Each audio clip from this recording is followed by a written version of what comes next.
U.S. government officials may have conspired to conceal evidence that 3 Guantanamo Bay inmates could have been murdered during interrogations, according to a 6-month investigation by journalists. The joint investigation for Harper's magazine and NBC News concluded that all 3 may have been suffocated during questioning on the same evening, and their deaths passed off as suicides by hanging.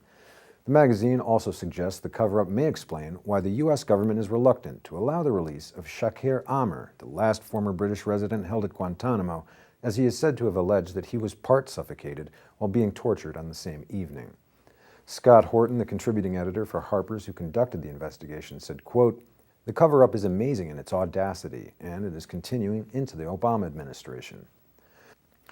When the 3 men, Salah Ahmed al-Salami, Talal al-Zahrani, and Mani Shaman al-Utaybi died in June 2006, the camp's commander declared that they had committed suicide and that this had been, quote, "an act of asymmetrical warfare rather than one of desperation."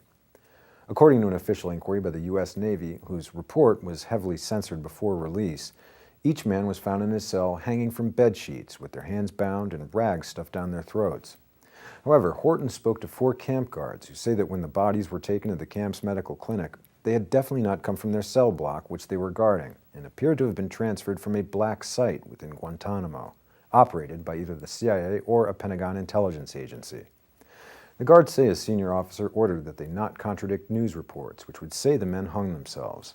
Harper's also says that when the bodies of the 3 men were repatriated, pathologists who conducted post-mortem examinations found that each man's larynx, hyoid bone, and thyroid cartilage, which could have helped determine cause of death, had been removed and retained by U.S. authorities.